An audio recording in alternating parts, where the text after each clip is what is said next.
Well, Roger, welcome to the British Resistance Room. You're amongst friends, Roger, so it should be an easy ride. So, welcome to the British Resistance Room. Gentlemen, you'll be listening to Roger Hayes. He's the chairman of the British Constitution Group, and he's also involved with the alternative banking system. Some of you may have seen the videos that we put up about our organisation. It's all good stuff. A colleague of Brian Gerrish's. Roger, before we start the show, I've just got to ask you a question. You may have seen the advert on the British Resistance site. We've publicised it as Roger of the Hayes family. What's all that about? I guess it's something to do with the British Constitution, but before we move on to that, just where does this Roger of the Hayes family come into things, Roger? Okay, a very short question. Here's a nice long answer for you. We've been doing a lot of research with regards to the Freeman stuff, and I'm a constitutionalist by instinct, but when I first heard John Harris talk about the Freeman movement and the principles, I did a great deal of research, and the conclusion was that everything he had been saying, which sounded a bit odd to most of us at the beginning, was actually true. Very briefly, when we are born, our birth certificates are used to create a bond for us. The government creates a corporate identity called the legal fiction or the straw man, and that in fact is our name. So Roger Hayes is a legal fiction, and to describe what a legal fiction is, I could open a business called Roger Hayes Limited. That is entirely different to me, Roger Hayes. It's a corporate entity, and it can operate entirely separate from me as a flesh and blood human being. The government set up the legal fiction Roger Hayes, unbeknown to me or anyone else, and in fact they use that to attach liabilities to us. So when we become adults, the government starts attaching its liabilities, its tax liabilities, council tax, and so on and so forth, to the legal fiction Roger Hayes. To make the distinction, if I call myself Roger of the Hayes family, those in the know at least understand what I'm referring to. That's me, the flesh and blood man. It's not the legal fiction. There's two things I'd like us to talk about this evening, if it's okay with you, Roger. That's probably the British Constitutional Group and the alternative banking system. Roger, could we first know a little bit about your background on a personal level, you know, your profession, your trade, that kind of thing, and perhaps then from there you could lead it into the British Constitution Group and how you became involved with the British Constitution Group, where you were founder member, that kind of stuff. Okay, I get that. All right, a bit of background. I'm a master mariner by profession. I went to HMS Conway in Wales, Anglesey, and went to sea at the age of 17. Got my master's certificate, one of the youngest to get the certificate in New Zealand in 1926, I think it was. Married a New Zealand girl, had 3 New Zealand children. Came back to the UK in 1989, and have been in business a great part of my life.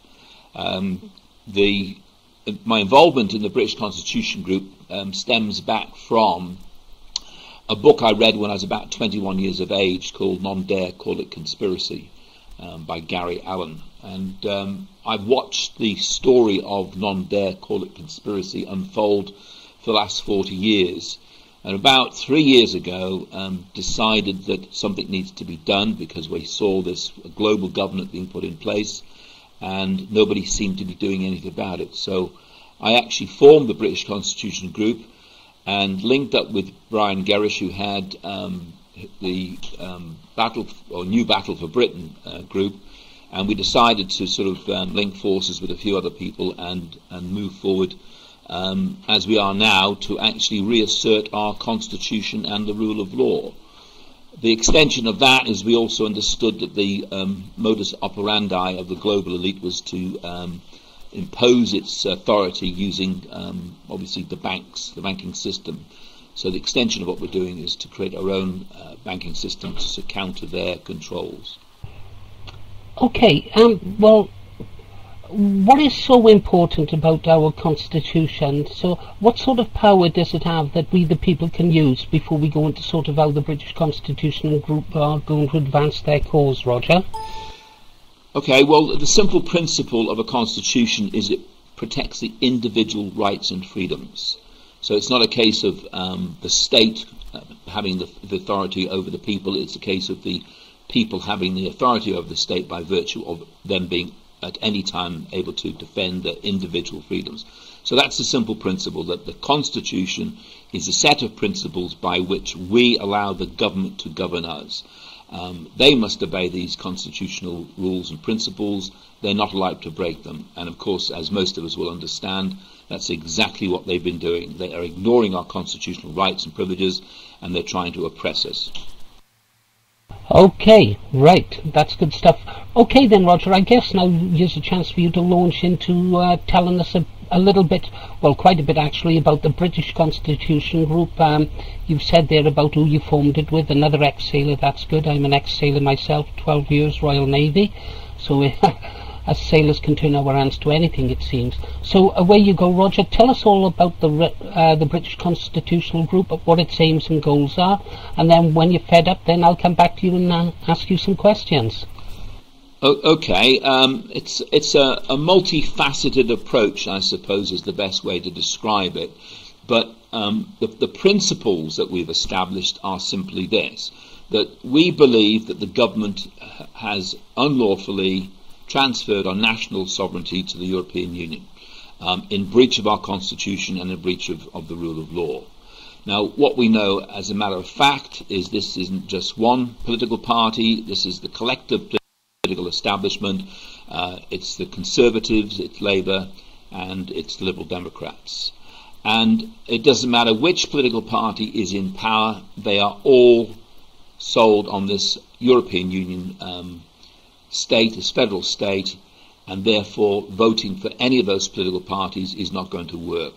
So we believe that we had a right, we had a grievance that was not being considered.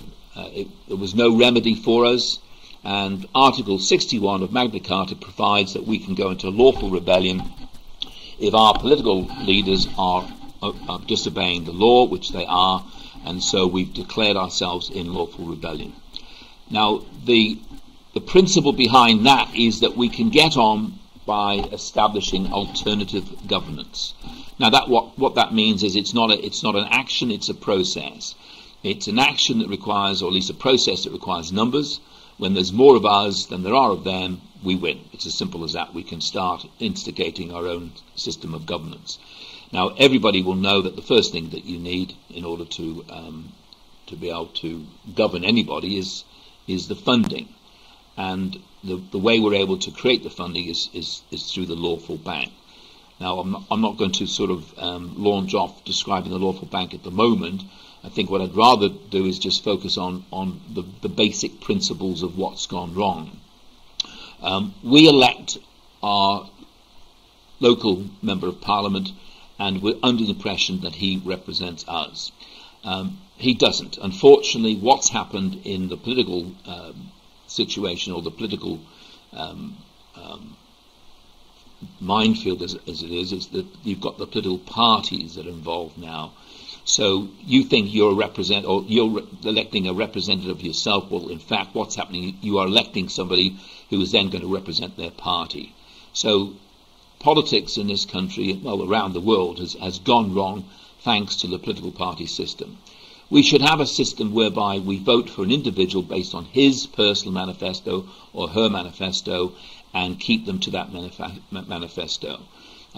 They can then link up with people in Parliament who would then work together to establish the manifesto promises they made to the people. I believe that once a manifesto has been promised, they should stick to it. Unfortunately, we've got a system whereby the members of Parliament are beholden to the party leaders. So you've got a pyramid system. One or two people at the top of the political party are actually dictating to the parliamentarians exactly what they should and will and will not do.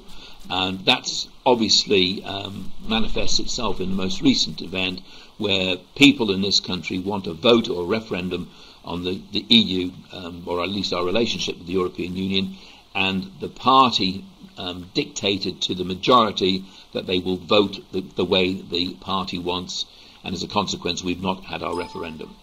So essentially the political system itself is flawed, it's been interfered with, and to be perfectly honest, we're no longer living in a democracy. And I think that's the principal problem that we've got to deal with. That's good stuff. Most of us in this room, as I said, you're amongst many friends here, Roger, will have seen the video of you. I think it was involving when you faced a hearing for non-payment of council tax, I think it was, with Wirral Council back in March. In fact, we carried the video for a while, and that's really when I first started to prick my ears up, heads up to the British Constitution Group. But what about this, what Councillor Jeff Green said when he told their local newspaper, you know, about people who refuse to pay, if you like, their council taxes? Have you given any thought to what happens to the public libraries and other services, that kind of thing? He went on to say that not many people like paying tax. Well, I don't think anybody likes paying tax. And but he finished it off by saying, and I quote here from this councillor, he said that, however, before anyone else gets any ideas about non-paying their council tax, let me assure everyone that Wirral Council is stepping up its activity to ensure that everyone pays their fair share. Okay, so far, but here's the line that's going to be good for you to come back on. Nobody is above the law, Roger.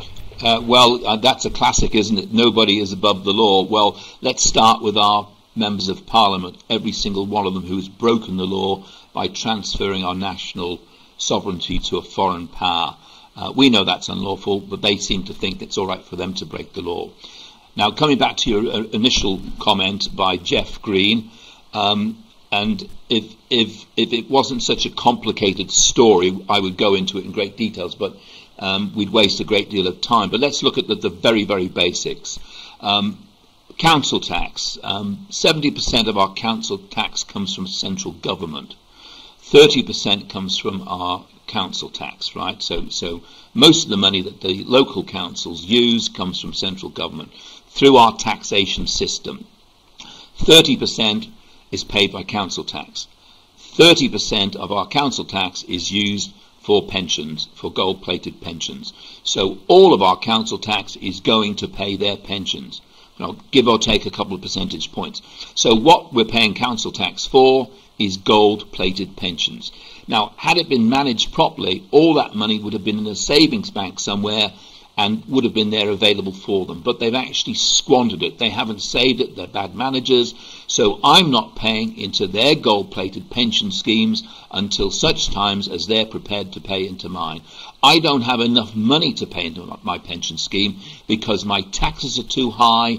I'm being charged exorbitant rates for everything that, and the amount of tax I'm paying is ridiculous.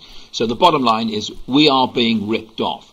And the only time we're going to actually change these people is when we all stop paying our council tax, and then they will come to us and they will say, what do you want us to do? Now, the first thing I want them to do is to put in place a contract between the council and me.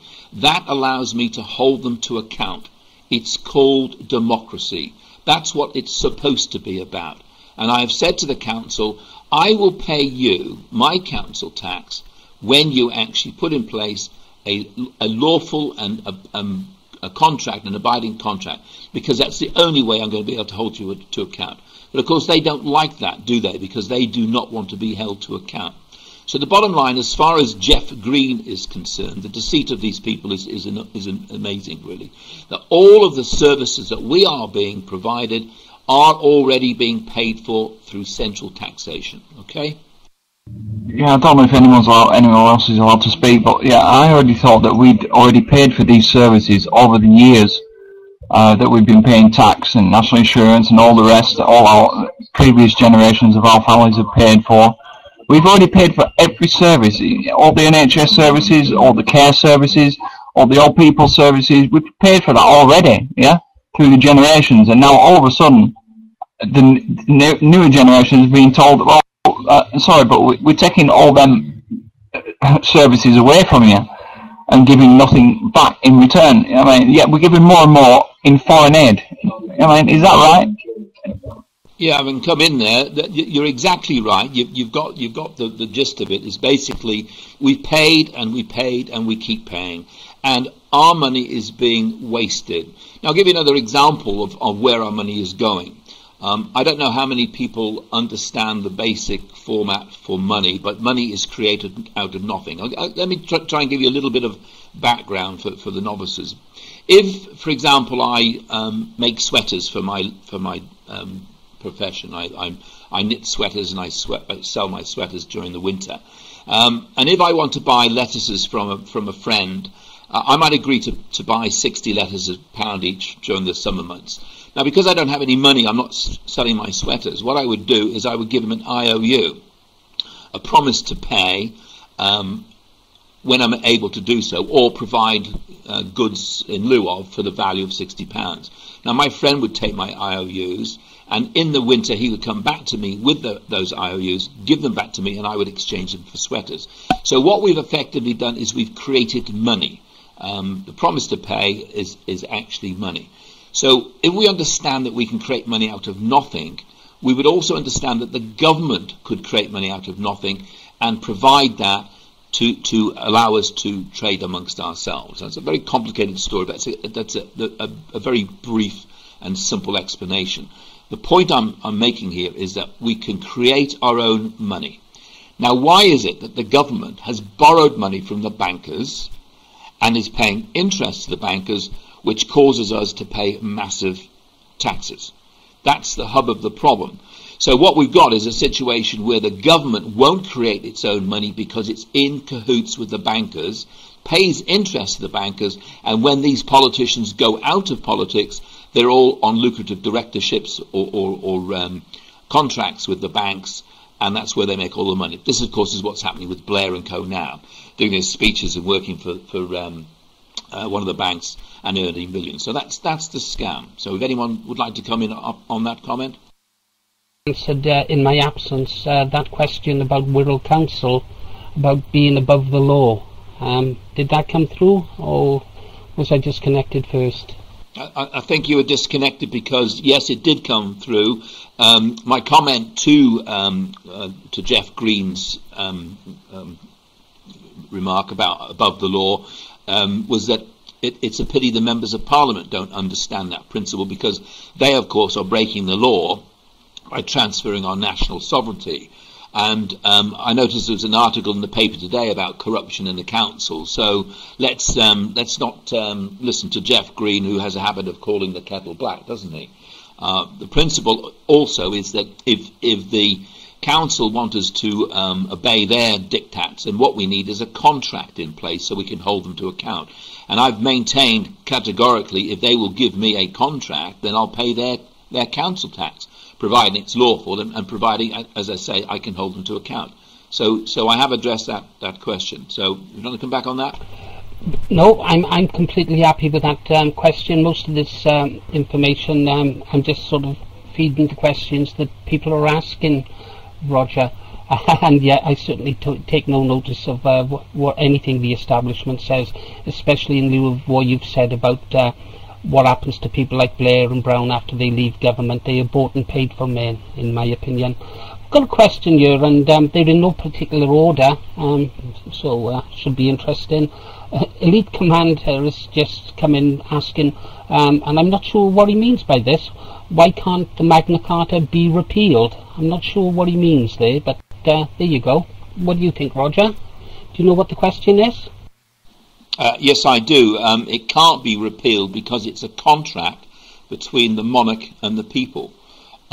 We had a situation where the barons were a bit hacked off because the Charter of Liberties agreed with Henry I had been breached by John.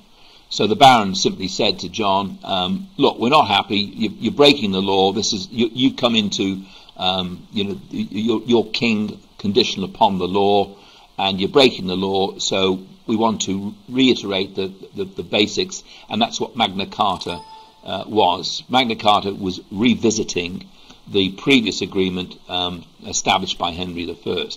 So it can't be repealed by Parliament because Parliament had no involvement in this contract. Parliament came into being in I think it was 1265. Simon de Montfort, his first Parliament, first group of individuals getting together for a parliament, as it were. But the bottom line is that's a contract between the people and the monarch. Now, what happened later on is they copied and pasted Magna Carta and took it into statute. So Parliament then established a statute which was Magna Carta. And what they've effectively done in the years after that is they start to sort of cross them all out or revoke them. And of course, what you had is you had Magna Carta existing in common law and a duplicate Magna Carta in statute law. And the politicians have tried to pretend that they've actually revoked Magna Carta. Well, they haven't. They've revoked the statute version of Magna Carta, and Magna Carta 1215 is still in its entirety is exactly as it was then as it is now. Now, lots of it aren't relevant anymore, but some parts of it are very, very relevant, and that's the important point. Okay, well, the questions are starting to fly in now, and what we normally do, Roger, is you and I I ask a few questions, get the show on the road, and then we open up the mic, and people will be permitted to ask you directly if that's acceptable. Going back to that court case, if we can, I'm sorry to harp on about it. Can you update us on the court case and what is happening now? For example, there were 2 people arrested, I understand. What is the status there now at this moment in time, Roger? Okay, there's a couple of issues. The first issue is what's happening with me. The second issue is what's happening to the 2 people who were arrested. And the third issue is what's happening with Judge Peake. So dealing with the first issue, I entered this battle, as I regard it, as a war of attrition with these people, well aware of what might happen. So I prepared myself and was willing to go all the way to the wire, as it were. Now, the council said, if you don't pay your council tax, effectively we'll bankrupt you. And I said, well, go right ahead, because in actual fact, I know that the liability rests with the legal fiction. And I was prepared to cut myself off from the legal fiction because I regard myself as a free man, and they cannot tell me what to do without my consent. And that's the basic principle all the way through. The thread that goes all the way through this is nobody on this planet can tell any one of us what to do without our consent. And again, that comes back to the council, with me saying to the council, you give me a contract and then I'll pay my council tax. So that's the simple principle. It's about democracy. They took me into court and we had dealings with a judge, Judge Peake, and I was able to prove with my documents that what the council was doing was unlawful. I'm happy to explain if anybody wants me to go into detail, but it's a sort of a bit of a side issue at the moment. Suffice to say that the Judge Peake ignored all the evidence in front of him and declared the legal fiction. Eventually it was declared bankrupt. I actually wasn't there on the day they did that because I was somewhere else. I asked for an adjournment, but they wouldn't give me one. They wanted to hasten things through. So suffice to say that the legal fiction was then made bankrupt. I got a letter from the official receiver saying, you've been made bankrupt. I wrote back saying, no, I haven't. That's the legal fiction. The official receiver wrote back to me and saying, there's no such thing in fact or in law. So I wrote back with a copy of a law dictionary with the definition legal fiction in it and sent it back to him and said, obviously there is, I'm right, you're wrong, I'm not bankrupt, it's a legal fiction, and whilst you're about it, tell me where you get your authority from.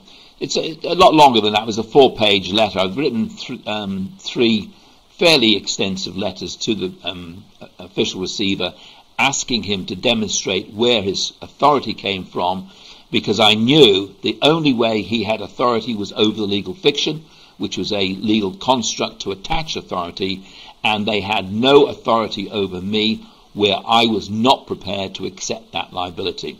So I had to demonstrate by, if you like, refusing to follow any orders given to me by the official receiver to prove my point. So the official receiver wrote back and said, if you do not fill in this form, well, what he said is, get in here on Friday morning at 9:30 and fill in this form or else. I wrote back and said, yeah, I'll come in 9:30, but I'm going to come in with my representative. I'm going to come in with a tape recorder, and these are the questions that you will answer for me before I will answer a single one of your questions. Now, you've got to bear in mind they're not used to people challenging their authority. The end of the issue was that he decided, or the official receiver decided, they were going to take me to court and ask the court to put me in prison for contempt of court. That was the meeting I had on Friday. In fact, I was in court on Friday morning, the official receiver wanting to take me to task and put me in prison for contempt of court. That was the final threat. And remember, it's all about fear. If you break down, if you actually are scared of them, that's when you lose. So Friday morning at 10 o'clock, I arrived and the official receiver came up and he approached me, but you know, friendly. We shook hands and he said, right, can I just first ask you a question? And before he said anything else, I said, no. So he knew what I was saying. No, I wasn't going to fill in the form. At which point the official receiver said, okay, well, we're going to ask the court for a permanent adjournment. And I said, repeat that. He said, a permanent adjournment. So what they're doing, they've actually backed down. They weren't prepared to go into the court and ask the court to actually put me in prison because they knew that I was not going to consent, and the court is all consensual. I wrote to the court the day before and said I do not consent to the jurisdiction of the court, and in essence the court had no authority. If you actually object to the authority of the court, which you're entitled to do, they can't actually judge you because these are administrative hearings, they're not real courts. But that's, again, probably a story for another day. So the situation is now I don't pay council tax. The council have no way of enforcing it. The official receiver has no way of enforcing their authority over me because I've denied them that authority. And the bottom line is until such times as the council are prepared to give me a contract, which is democracy, I am not going to pay my council tax. Well, I admire your courage, and it does take courage to stand up against these people. We know how bullying they can be, we know how intimidating they can be, and they, of course, they use all the legalese sort of language and stuff like that. Roger, you mentioned they're lawful, and you mentioned legal fiction. For those people, myself included, can you sort of explain the main differences between something that is lawful and just what is legal fiction, Roger? Okay, the simple principle is this. The law is there to protect us, to protect our lives, our property. Acts of Parliament are there to control us.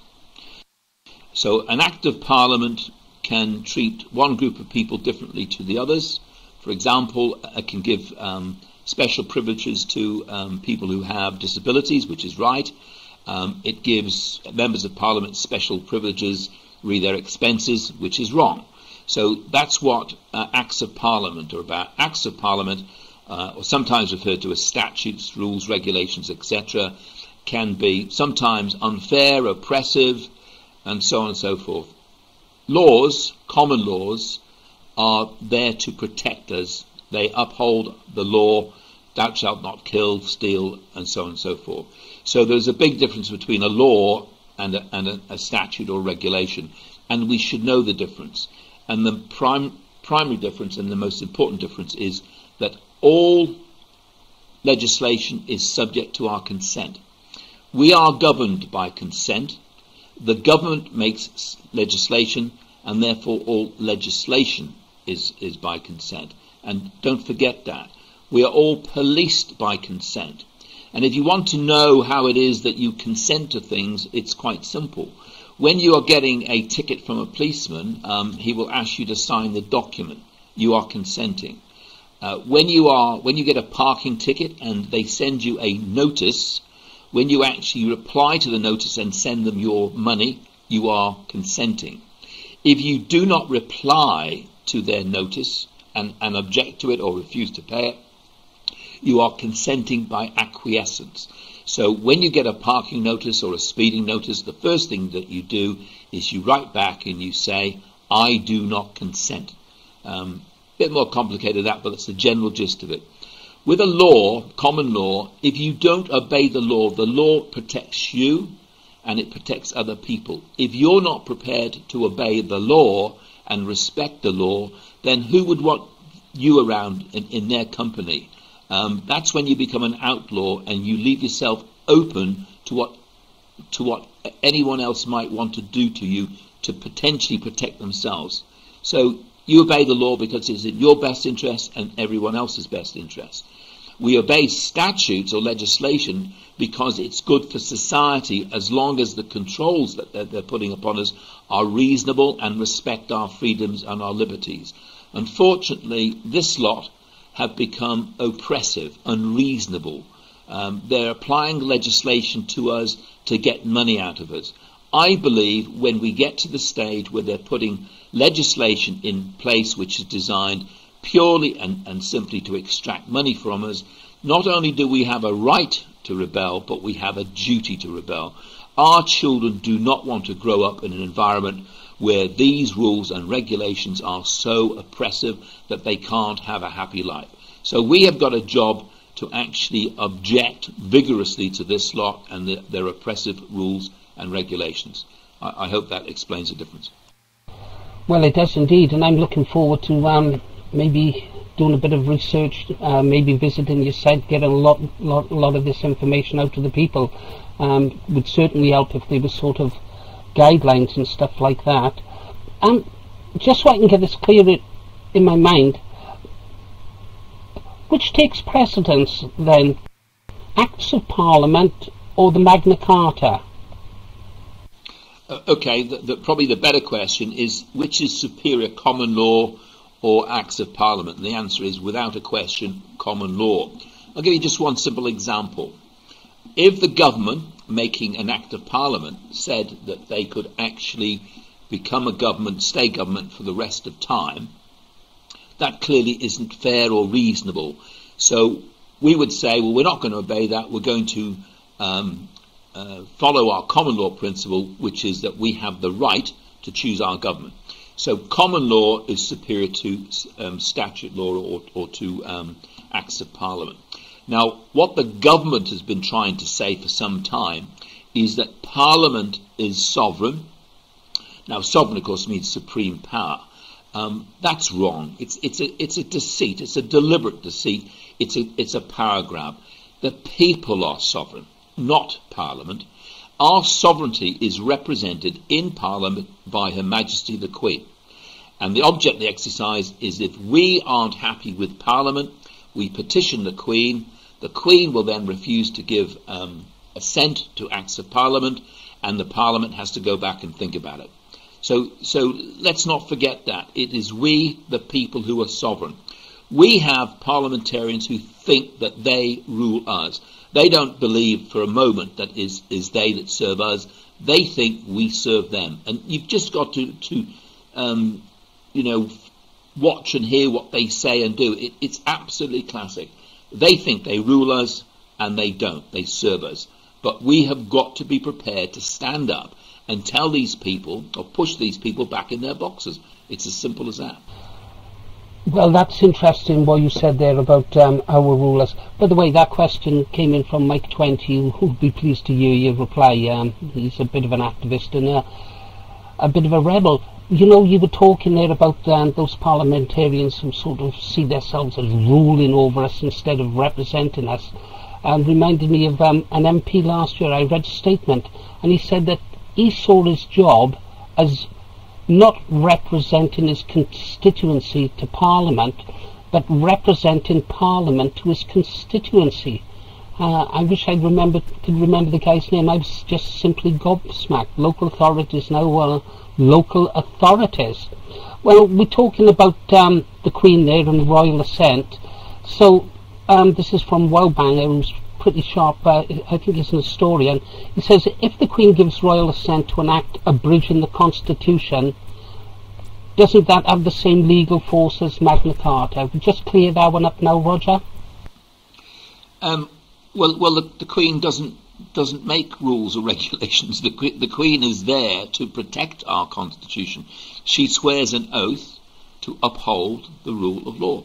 It's simple as that. So there's no requirement for the Queen to start laying down the rules and regulations. That they've been negotiated. Our Constitution has evolved over hundreds and hundreds of years, and the Queen comes to the throne with a set of rules in place, and she swears to uphold those rules as head of state, as sovereign. That's her job. I don't envy the job, but that's the job she's got. And of course, that we provide all the luxuries and the status as a consequence of the enormous responsibility that she holds on our behalf. But the bottom line is, it's not a case of the Queen changing the rules and regulations. That's the people's position. And in fact, if the people wanted to look at changing our constitutional provisions, then yeah, we would have a constitutional convention. The people would come together. They would bring people from all over the country, and they would talk about what they wanted, and eventually they would come to a conclusion as to what it was that they actually wanted to change. And in fact, we are having 2 constitutional conventions at the moment, talking about what changes we need, because clearly something's gone wrong, and what's gone wrong is Her Majesty the Queen has not actually done her job. Now, whether she's under duress or whether she's part of the problem, we don't know, and I'm not prepared to be presumptuous and make claims that I do know. I've made the assumption that Her Majesty the Queen is under duress, and that things have gone wrong because we've got politicians who have got too mighty themselves, and they need to be put in their boxes, and it's up to us to do that. And in the interim, lawful rebellion is the way by which we express our grievance. And let's face it, if these politicians don't take note of the people in lawful rebellion, then we're all in deep trouble, because their arrogance is supreme. It's unbelievable. So our proposition is we keep building our numbers, we get bigger and bigger and bigger and bigger. And if it's required, we crush them. Hopefully they'll wake up and smell the coffee before it's too late. Okay? Well, I'm not sure that they will smell the coffee, and they're at the top of the pile. They're going to fight to stay at the top of the pile. I think they see the British people as sheep to be shorn, cattle to be milked, stuff like that. What about the armed forces? I mean, we've seen how ruthless this government can be around the world with illegal wars, maybe the murdering of people who speak out against the government, whistleblowers and stuff like that. I mean, I think they're quite capable of using the armed forces against us. In fact, Elite Commander wonders where the armed forces would be in a real lawful rebellion situation. What do you think, Roger? Where would the armed forces be? We're already talking.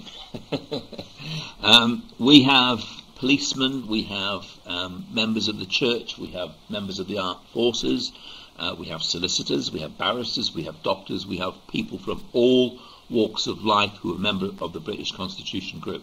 And we're all talking the same language which is peaceful and lawful. And we will eventually get to a size where, if you like, denying them their authority is the way that they will start to get the picture. And that's where the lawful bank comes in, because denying them their authority implies that we can actually act on our own authority. So we create our own authority, we start to declare ourselves independent of their systems, but that's about money. So the central focus that we now have is creating our own liquidity, and that's what the lawful bank is about.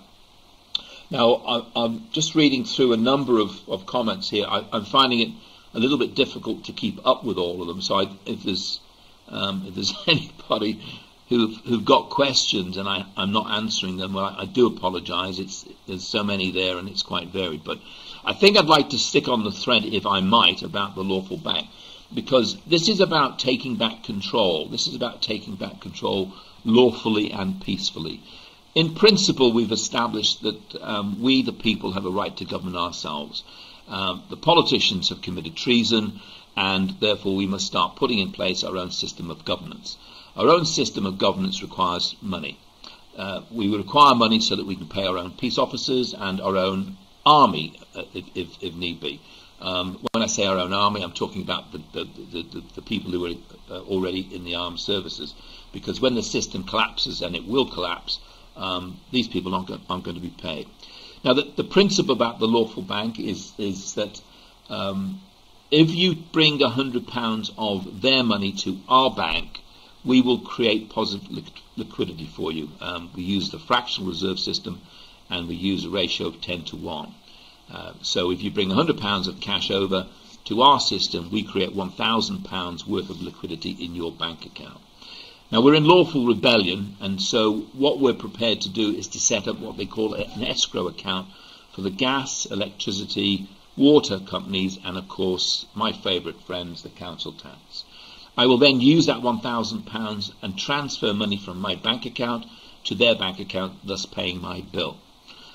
If the council turn around and say you haven't paid your bill, I will say, well, yes, I have. There is my bank statement that shows precisely that. If they then turn around and say, well, you've just made that money out of nothing, I'll say, well, guess what? That's exactly what you've done. Because what we know as a fact is that the banking system is making money out of nothing. It makes money out of nothing and it lends it to government. And we've got this farcical situation at the moment. It's beyond belief what they're suggesting. They're talking about creating €1 trillion. That the European Bank is creating €1 trillion. And of course what they're doing is they're creating out of nothing.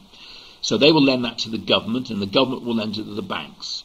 So we've got a situation, a farcical situation, where banks are lending money to the government so that the government can lend it to the banks, so the banks haven't got enough capital to lend to the government. It's a joke. It's a complete joke.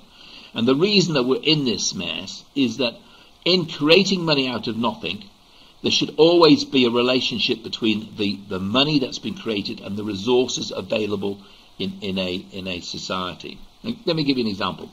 Let's assume there was 1,000 people in our society, and each one of them had a resource, and amongst us all we had all the resources that we needed to live our lives normally. We had food, we had shelter, we had bricks, we had wood, we had petrol, etc. We could then create money out of nothing as a convenience for trading those resources. The money is not worth anything. What's worth something is the resources.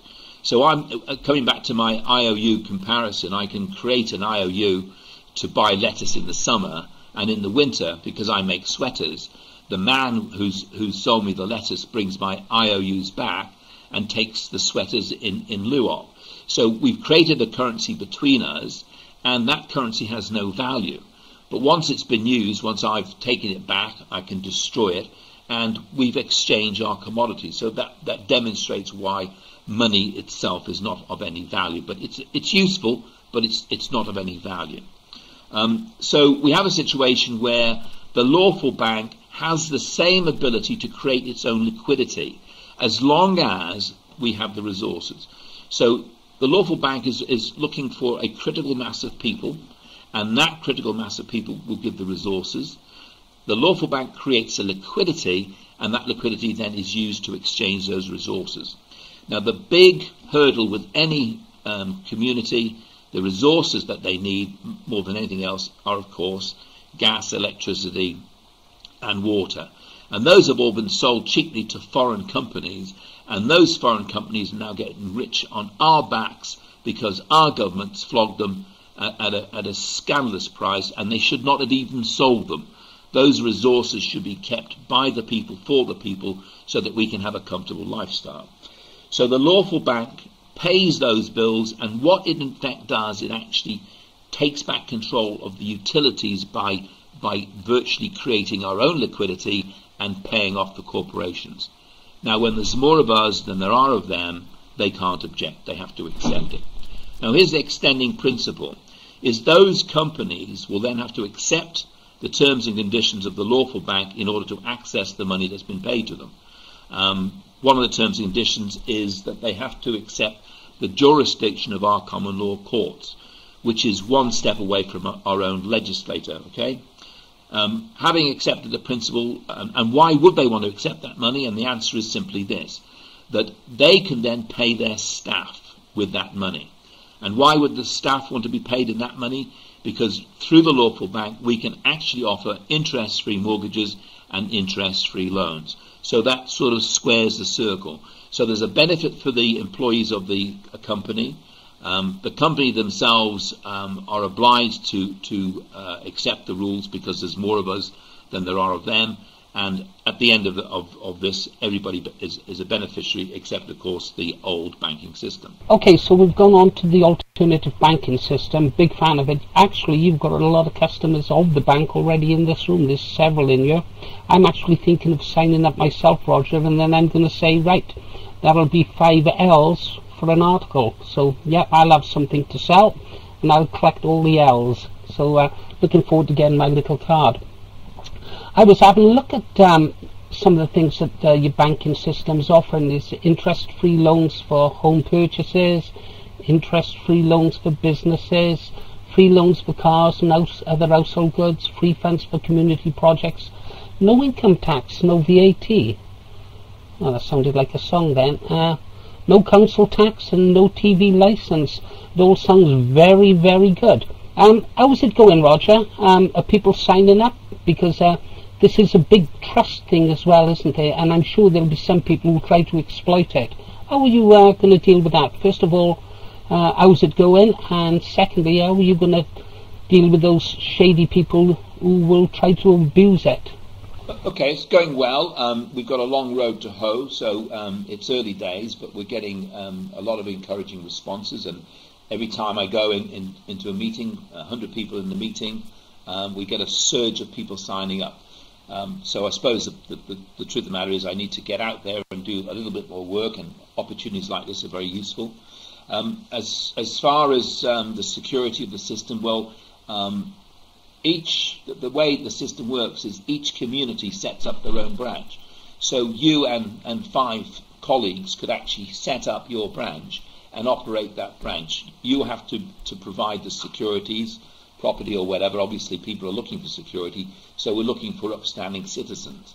You would then actually get your members, and the members you would know. It's up to the members to make their own due diligence and understand who they're dealing with. If there's a few branches, they got an opportunity to go to your branch or down the road. But we're talking about communities, so we're talking about a branch that's owned by people in the community, and we're talking about the community knowing who's running the branch.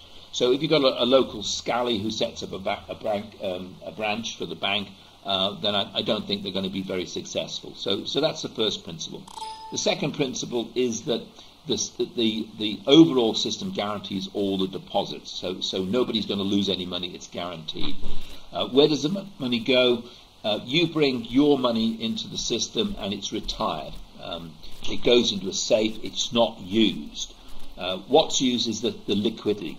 So you bring £100 into the system, and we create £1,000 worth of liquidity for you.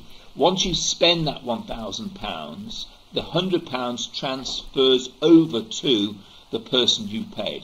So if A brings £100 cash into the system, and £1,000 is created, he transfers that £1,000 over to B. B then has £100 worth of cash available to draw out. So the cash available is always 1/10 of the actual balance in your account. All the rest of the funds can only be paid within the system to people who are signed up to the system. So that's how we create our own liquidity. So there is no way in which anybody can actually control more than the maximum number of branches you can be involved in is 3. Each branch would have 6 directors. The 6 directors who provide security are obliged to guarantee the integrity of their branch. If people aren't happy with their branch, they can leave that branch and go to another branch. And it's not about going to another bank, because there's only one central bank. You're just going to another branch. The branch provides the services of mortgages. It will be providing interest-free loans, interest-free mortgages. If you want to buy a car, you can get an interest-free loan to buy a car. The branches that are doing the best services are going to be the popular branches, and a branch might have 20 members or a branch might have 1,000 members. And obviously, the most important thing is that the best branches are going to be the most successful. Each branch is an independent business. Some will fail, some will succeed, some will become very, very successful. So there's an element of commerce attached to it. The idea behind the individual branches is because we want to give people the incentive to set up their own branch. Some people might do it as a charity, some people might do it as a for their own company. If a company employs 1,000 people, they can set up their own branch. That means they can have their own funds available within the business. So the whole thing has so much flexibility, but ultimately always the money is secured and there is security supplied at each branch level. So I hope that answers that question. It does indeed, Roger, it does indeed, and the more I hear about it, the more I like it. Other people have tried to take on the bankers, most notably in America. Was it Andrew Jackson, I think, who tried to take on the banks there? Didn't President Kennedy try something? And we know what happened over there. You're going to meet a lot of opposition, I should imagine, a lot of opposition. Can you talk a little bit about that before we go to break? It's funny, every time I go to a meeting, that same question is brought up. I have absolutely nothing to do with the Lawful Bank. I am promoting it. I've encouraged people to set up the Lawful Bank, and I wanted to be independent of it, so people can see I'm honest and sincere about what I'm trying to do here. So that's the first thing. Now, other people can set up their own Lawful Bank and get access to the system, and we're trying to encourage that. We would encourage people out there and wherever you are, if you want to set up your own sort of bank or branch, then do so, because it becomes a database that gives access to the central system. Now, the actual banking system itself is run in accordance with a constitution. So once the rules are agreed by the people, the constitution in place, I'm not running it. At the moment, I'm just sort of putting it together, but effectively, the people who will be running it will be the members through the Constitution and through their representatives, who will then employ the staff to actually run the bank.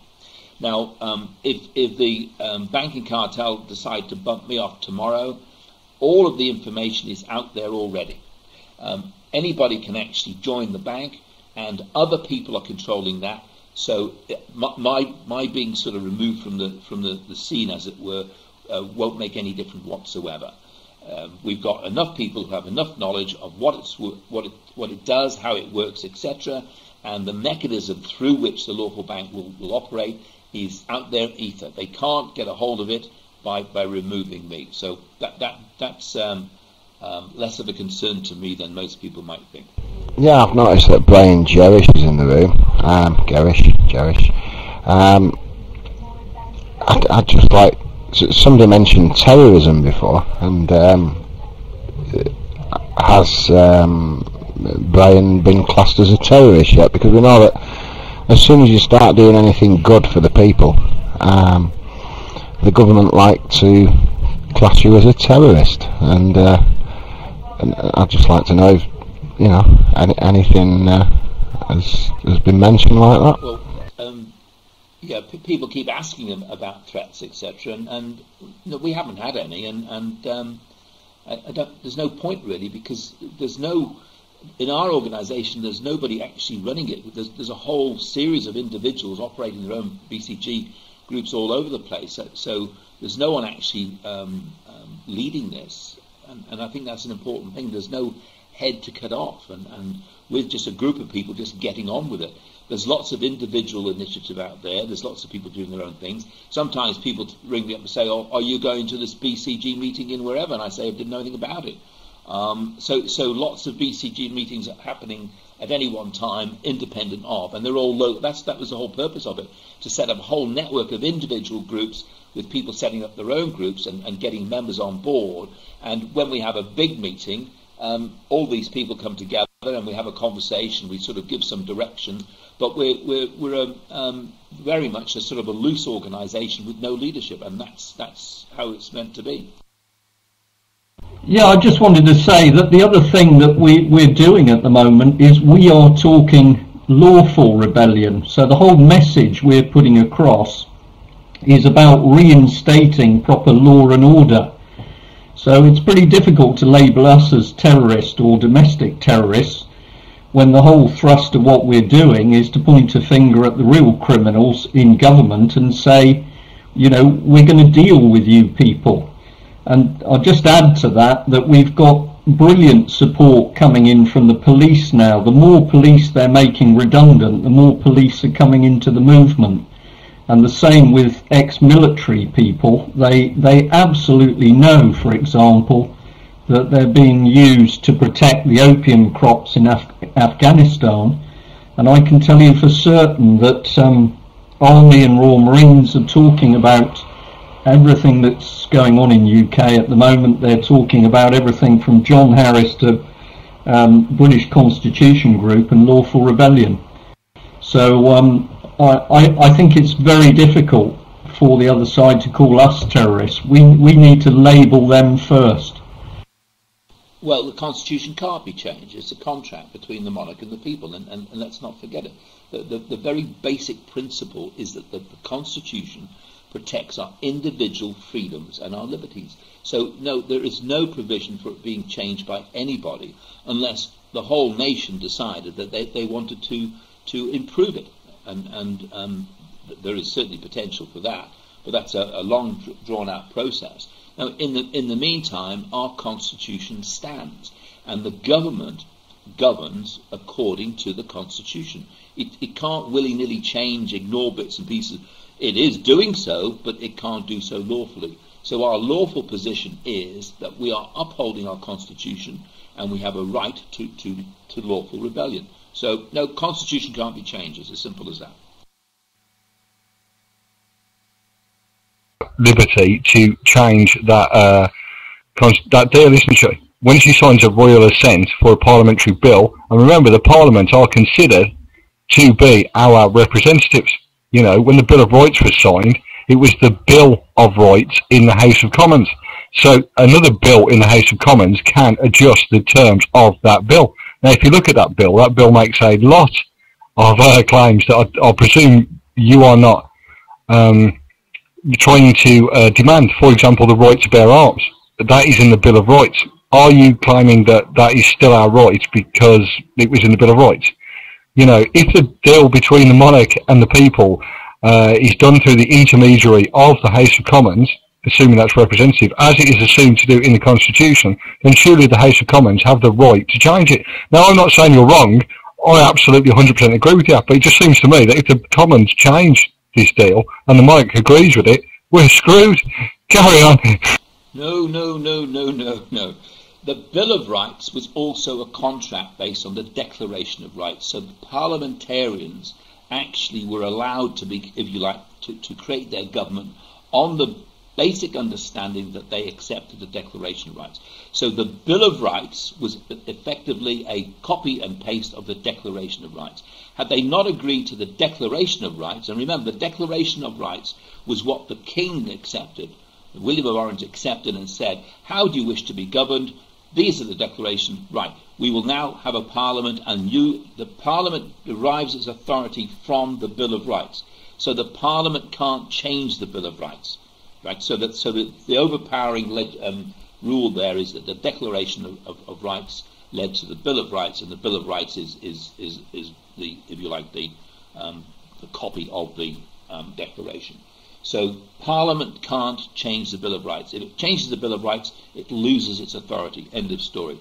The right to bear arms, absolutely. We still have the right to bear arms. The Parliament, the claim that we have no right to bear arms is actually false, because that's a policy decision by Jenkins. So we still have the right to bear arms. And if the courts aren't upholding that right, then the courts themselves are wrong. And again, that the courts derive their authority from Her Majesty the Queen. Now, the Queen is not in a position to change anything. The Queen can't change anything. The contract was established and that's the constitutional history of the country, is it's set in stone. The only way it can be changed is if the people and the monarch actually decide or agree to change it. Well, that's a nightmare scenario, isn't it? There's no requirement to do so. The constitution that we've got in place now is fine. Parliament gets its authority from the Bill of Rights, not the other way round. And if the Parliament wants to actually destroy the Bill of Rights, then Parliament doesn't exist. End of story. I hope that clarifies the situation. I'd like to ask some questions now, if I may, Roger, from that people are sending in. So this one's from Wari. What he'd like to know is, are we being run by big business, if you like, the European Union? Is it run as a business to control us? That was from Wari. So are we just resources to be marketed, Roger? Yeah, I mean, this is about a global elite taking control of the world. It's fascism. It's corporate fascism. The process is that you've got a group of people who operate in the banks, in government, in corporations, and they have an agenda. And the agenda is to create a one world government. If we don't know that yet, then we need to do some more research, because that is the agenda, one world government. The controls actually, where the money flows from the bank into the corporations. The corporations buy the national assets like our water, gas, electricity. They then charge us until we're bled dry. So we're on a treadmill. The corporations are involved. So head of corporations are all part of this network. And wherever you look, you've got the corporate groups who are actually buying things. We've even got them buying our parks now. The police force is being privatised. The prisons are being privatised. The schools are being privatised, and by the back door through the European Union, the health service is being privatised. Everything is being privatised. Everything is going to fall into the hands and ownership of the corporations, and then the corporations will then tax us and fine us and charge us until we're bled dry. So, yep, this is a corporate fascism, and make no mistake about that. Well, total agreement with you. It does seem to me that they have no rights at all to sell off the public utilities, gas, electricity, water, that kind of thing. So, I personally would have no problems at all with the future government just taking it back into the ownership of the people. Likewise, I think you probably touched on it, Roger, when you said that about our armed forces being used to look after the poppy crops in Afghanistan. And our army these days seems to be more like a mercenary army, doesn't it? I see they've even dropped British from the army. Do you think, I also see, Roger, that they are now talking about a global currency. Have you been reading about that? Yeah, well, of course, there is already a global currency. It's called special drawing rights. And countries, as long as they sign up to the various terms and conditions, they can access credit through the International Monetary Fund, and of course that is your single currency. So that's where this is going. It's one world government with one currency. I'm just going to pick up on one of the things that was mentioned before. It was Brian who actually brought our attention to the poppy fields being protected by the armed forces. Somebody's mentioned quangos. One of the scams that's going on at the moment, of course, is the Conservatives said, we're going to get rid of these quangos. And the quangos that they're getting rid of exist in the European Union. So what's happening is that they're not getting rid of quangos at all. They're just transferring the authority from a quango here to a quango there. So it's just a stripping of more authority from us. I'm not a fan of quangos. I think all of the controls should be within a democratic system, and these quangos are not democratic. But don't be fooled by the Conservative claim that they're getting rid of quangos. They're not. They're simply transferring the authority of quangos in this country to European quangos. Okay? Well, I suppose quangos leads us on to charities, because I see now that the government are handing over responsibility for certain services to charities, and no doubt these charities then are funded by us, the people. What about the charities, Roger? Well, I'm sorry to say it, but it's another scam. The charities, of course, are part of the New World Order of objective. So you've got the NGOs, non-government organisations. You've got charities which are actually taking control of certain areas, and the charities are getting their funding from both our pockets but also from government. So what's happening is that you've got government is taking money from us, giving it to charities. The charities are taking responsibility or taking authority away from the people and are controlling things. But charity sounds nice, doesn't it? Charity sounds safe, it sounds good, and in fact it's the biggest scam of them all. So much more of our money is flowing out of our pockets and into charities, which is being wasted on projects which are probably doing more harm than good. So I'm sorry, don't be fooled by the charity scam either. Well, I'm not, but a lot of people are. As you know, I see people, the salaries that these people are on indirectly paid for by the taxpayers. I see that the BBC now has got a charity that has been set up, funded by the government, to have a radio station in Somalia. Although why we people who pay the licence fees should pay for propaganda to be pushed out to the Somalians, probably to tell them how to get to this country, is beyond me. This is from Wowbanger, and I should have asked it earlier, really, when we were in the middle of the alternative banking system. Why set up our own banks? Wowbanger seems to think that we could do the same sort of thing with credit unions and building societies. Elaborate? Yes, I'm not suggesting that we replace building societies. In fact, that they should be reintroduced. The problem is that who controls the building societies is they do. In order to actually take back control, you've got to set up your separate system. If you have a system that locks in with theirs, then they will control you, because they are the dominant force in the market, of course. So there's nothing wrong with trade unions, with monetary unions, or I've lost the word now, credit unions. There's nothing wrong with credit unions. The problem with them is, of course, that they are linked into the current banking system. That's why we've got to set up our own branches, our own banks, is so that we can operate independent of the existing system. We've got one system throughout the world, and that's a monopoly. We need to create a second system that competes with that monopoly. Okay? Right, I hope that cleared it up for you, Wowbanger.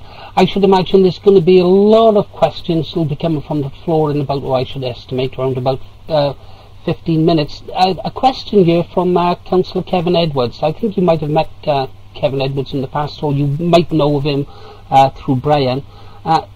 Wow, I'm not even sure I can pronounce the word. This is from Kevin Edwards. Could you explain the principles of commercial lien, or is that something you've already answered? No, I haven't answered it, and I'm happy to do so. Commercial lien, the process has fallen out of use, so a lot of solicitors, barristers, the legal profession don't know about it. But it's a real thing. It's a bit like a private prosecution. If you borrowed my lawnmower and you didn't return it, I would knock on your door and say, could you please return my lawnmower? If you said, I haven't got your lawnmower, what I might do is write to you and say, look, you've got my lawnmower, blah, blah, blah, I want you to return it, and if you don't return it, these are the consequences. That's the start of a commercial lien. You write to your, if you like, the person that you're having the dispute with, and you put in writing what you're actually claiming your problem is. You then put underneath that the remedy you want, and then you put underneath that, if you don't give me this remedy, this is the compensation I want. So that's what a commercial lien is, or bill of exchange. It is almost a private court process. If you want to use the court system, what you do is you send your complaint to the court, and a copy goes to the respondent. You meet in court, and you have a judge in the middle. A commercial lien actually circumvents that court process. If you're not happy with the courts because of the judges, whatever, you do the commercial lien. Now here's the process. If I make a claim with my commercial lien and I provide the evidence and witnesses, you're required to rebut it within 30 days. If you do not rebut it, then what I will then do is follow through with a default notice, which effectively says You haven't answered my question. You've now got 7 days to do so. There is a maxim which says an unrebutted affidavit stands as judgment, which means that if they don't oppose your affidavit, which is your commercial lien, then it becomes a lawful judgment, and it can then be enforced. Now, the issue of enforcement is still being debated at the moment. A colleague of mine, Mike Dobson, has enforced his in the High Court, a £2.5 million lien against the Chief Constable of Lancashire and the Crown Prosecution Service. Now, when he issued his commercial lien, he made his complaint. He told them the remedy he wanted, and he said if they didn't give remedy, he would ask for compensation of £2.5 million. They ignored his commercial lien, and they continue to ignore his commercial lien even when he served them with a default notice. He then lodged that with the High Court, and the High Court dragged the Chief Constable and the Crown Prosecution Service into the court and said, have you seen this? And they both said, well, yeah, we have, but we don't understand it. And the judge in the High Court said, well, you'd better go and do something about it. And he actually gave judgment against them and then set it aside. And the idea there is he's confirmed that the judgment is valid and that they have got to do something about it. Now, what they've got to do about it is they've actually got to go away and answer his claim.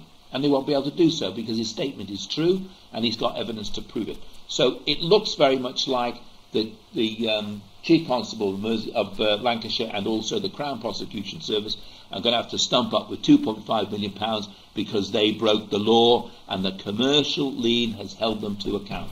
Wow. Learning some stuff tonight, guys. We're learning some stuff tonight. A lot to absorb. A lot to absorb. I don't know how you keep it all in your mind, Roger. This question now, it's from Anglo-Australian. He's actually asked the question twice, but I'll only ask it once. Anglo-Australian Alliance would like to know, could you elaborate on how one places assets in a trust without going through a solicitor? Advice? Okay, I'm not an expert on trusts, but here's something you've got to remember is you can do anything you want as long as it's not against the law. You can write a trust, you can get a group of friends around, and you can sit down and you can scribble on a piece of paper your trust. I believe that there's a protocol which makes it easy to recognise, but you have a right to do anything. You can write a trust on a piece of paper, on toilet paper, whatever you wish to do. I understand, obviously, the most important part of a trust is to have it dated properly, the names put on it properly, so it can be verified as being the particular person who refers to, and at the end of it you would sign it and you would get it witnessed. So the bottom line is the format of the trust. If you have a car and you want to put that car in trust, you write a document, you make reference to the property that's in the trust, you are the grantor, and you then make somebody the beneficiary, or you can make somebody the trustee, and you're the beneficiary, whatever. So you can decide what you want to do, what trust you want to make, what you want to put in the trust, and away you go. You do not need a solicitor. In fact, my approach would be save yourself some money and do it yourself. But do a little bit of homework, make sure you get the protocol of the trust right so it won't cause any difficulties, because if your trust is being inspected later on by judges, it would be helpful if you use the same format. So no, you don't need a solicitor, you just need to put the details in there, and you need to sign it, and you need some witnesses to actually witness your signature. Simple as that. Well, simple as that to you, Roger, with respect, but I think you're a lot more than your average ordinary citizen of this country. I think what will appeal to them actually is where you say free loans for this and free loans for that and no TV licence. British activism, I think it's more of a statement than anything, but I think it's worth reading out. British activism is saying, are ordinary citizens of this country expected to know all this and run rings around the establishment as good as Roger does? Or is the idea that a few people like Roger, like yourself, will bring it down for the rest of us who are not as vigorous or astute in our abilities on this kind of subject matter. And that's a very good point. It's a very good point. There's also been a request I see from Ovner when, could you, O'Brien, put all this info on paper so we can publish it on this site. I'm sure the information's already up on your site, which is excellent. But that was the statement by British Activism. So it, in summary, is the idea that a few people like Roger will bring it down for the rest of us who are not as vigorous or astute in our abilities on this kind of subject matter. What assistance can you give the people, Roger? It's our constitution. If you want to protect it, you have an obligation. No, it's not about individuals, it's about all of us working together. All we can do is give some guidance. For example, we need people to sign up to the British Constitution Group, the bcgroup.org.uk. That helps us because we don't pay ourselves a wage from this group. We have to cover our expenses, and you know, we're going all around the country. The least that we want people to do is to sign up to the British Constitution Group. Obviously, the other thing we like people to do is to sign up to the lawfulbank.com, because that's the mechanism through which we're going to make change. Now, the other important thing is there is an obligation on your part to do your homework, to do your research, to learn a little bit. You're listening tonight. That's a big step forward. You're not watching the X Factor. Good on you. You pick up a little bit. I mean, 5 years ago, I didn't know any of this. I had an instinct for it. I had a strong belief that what I felt in my heart was right. I knew that nobody could tell me what to do without my consent. And I suppose, a bit like Brian, historically there's been a touch of rebellion in us, and you know that sort of sparked off now because we've seen that the oppression that we're getting is just unbelievable.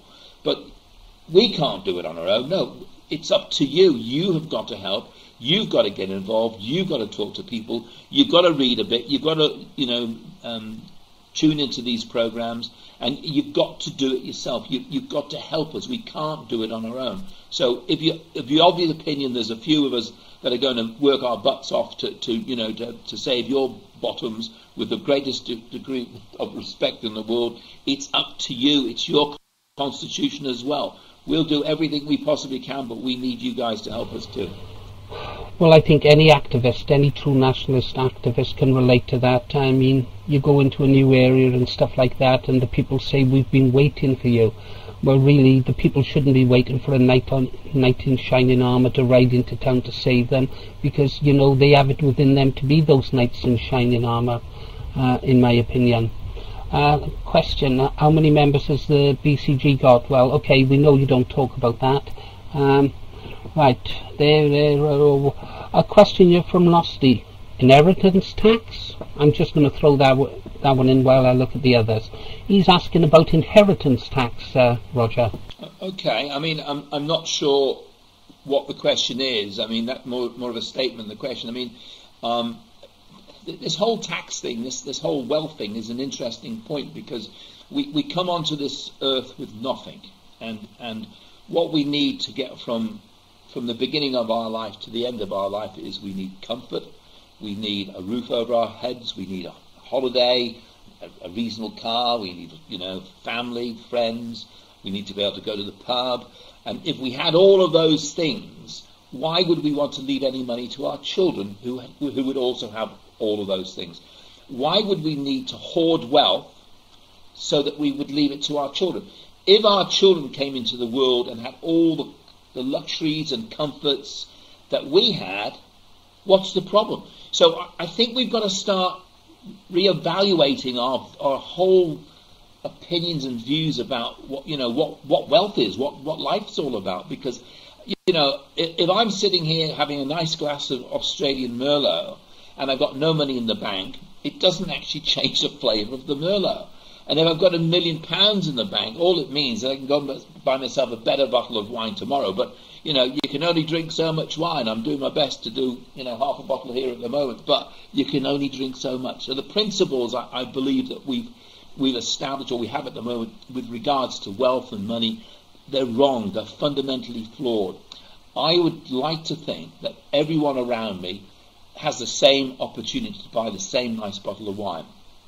I would like to think in the future that my children, I've got 3 kids at 30, 27 and 24, and we've given them good education, they've got jobs. I would like to think that my wife and I can enjoy all of our wealth, of the very modest amount of wealth that we've got, to our dying days, and not to have to worry about leaving anything to our children. So I'm not really sure we got the right handle on this whole wealth thing. I think we need to have that conversation. Well, I understand perfectly what you're saying, Roger, but that's because I'm sort of in advanced years. I realised about 4 or 5 years ago, when I gave up that part of my life, the big house, the flash cars and stuff like that, and I'm happy and content in having enough to live on, not going hungry, the occasional bottle of port and stuff like that. So I know what you're saying, and I understand what you're saying about children. Brian Gerrish made the same points that you made when he was in this room, and I thought it was rather excellent, and I gave a lot of thought about what he had said.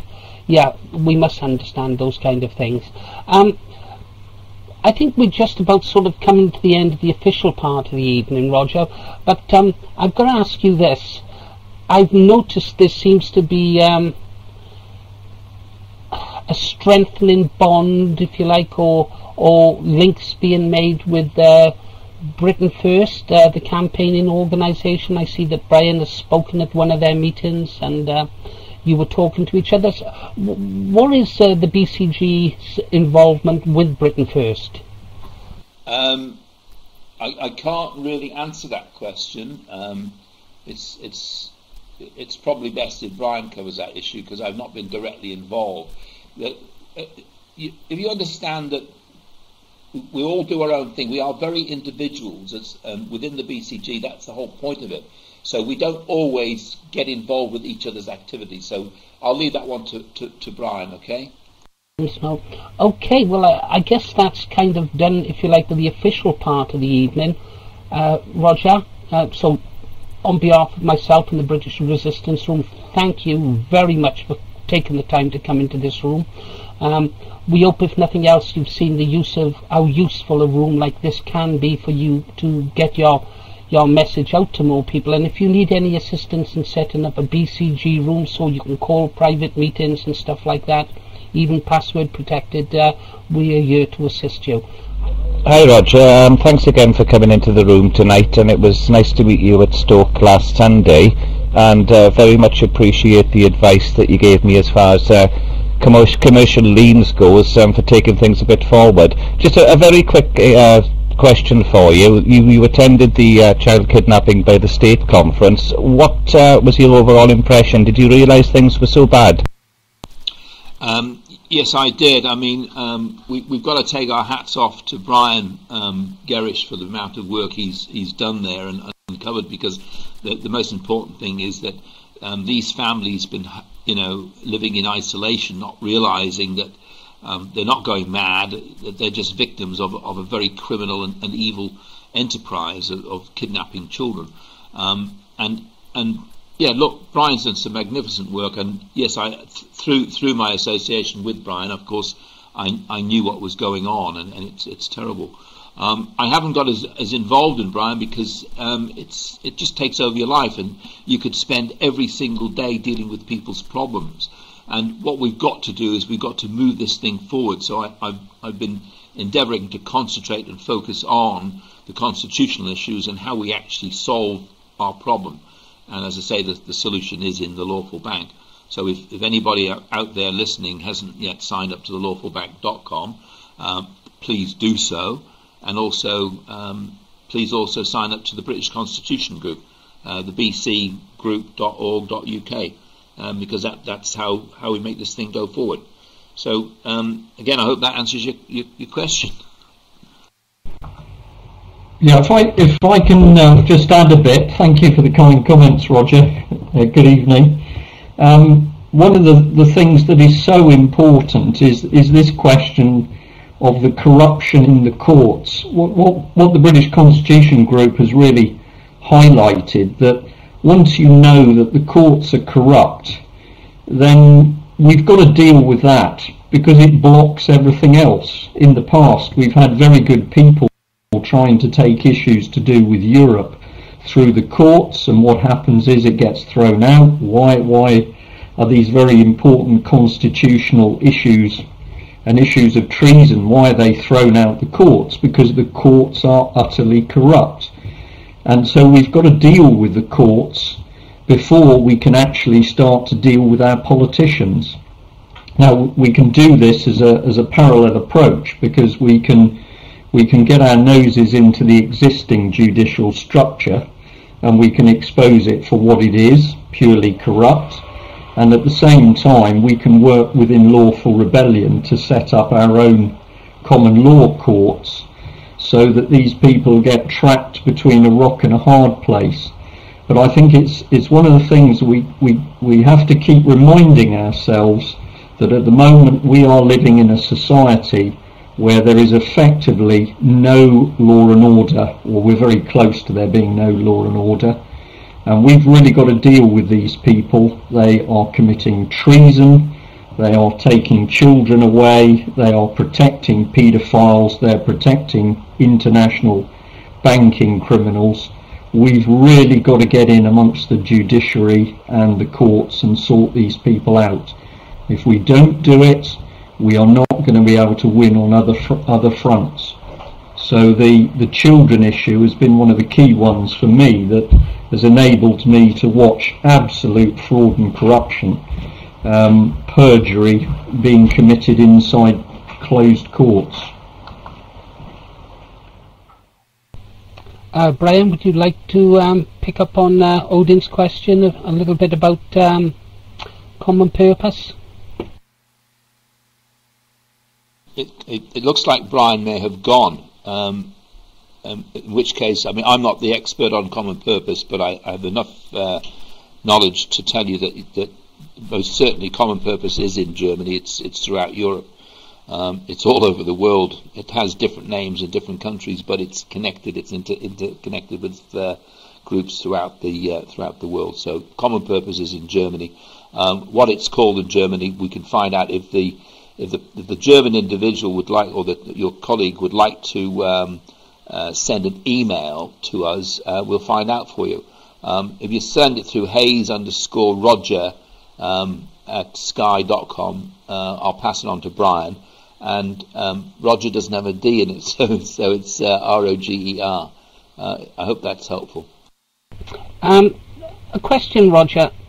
Organisations like the Trilateral Commission, I started digging into them and I found Prince Andrew's name buried in there. You're surprised at the names involved. The Trilateral Commission, the World Economic Forum, the IMF, are they all part of the same thing, Roger? Most people have never heard of the Trilateral Commission or the WEF. Yes, they are. It all stems from the Institute of International Affairs, which then set up the Royal Institute of International Affairs in Britain or England, and then set up the Council of Foreign Relations in the States. So they all come from the same body.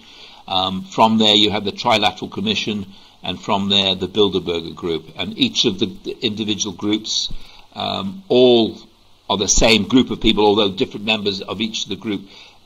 There's dozens of these groups. They're very, very clever. They set up different groups at different times for different purposes, and they all have the same pyramid head. They all come from the same group of people. So yeah, if you're looking at any of those organisations, it's the same group and it's the same agenda, one world government. That's what I figured, Roger. I've been digging into them now for a couple of months and trying to put them into a database, linking names and organisations and cross-referencing, and boy, is it a tangled maze. Yeah. Sorry about this, Anglo-Australian. What exactly do they want from us, Roger? What do they want, apart from, it seems to me, everything? Well, you've just answered your own question. They've got everything. They virtually control and own everything, one way or the other, through through the back door, front door, whatever. They've already managed to secure everything. They want to control us through one world government. So the agenda is one world government. So it's a global agenda. I suppose if you imagine that if you're a wealthy man and you manage to develop to the point where you had all the wealth in the world, well, what else is there to do with your spare time other than to become an ultimate dictator? And some people are just that way inclined, I suppose. They just want everything, and they just want to control us through dictatorship, and that's where it's heading. Okay, thank you for that. You've been listening to Roger Hayes and Brian Gerrish of the British Constitution Group speaking in the British Resistance PALTALK room on October 29, the year 2011. Thank you.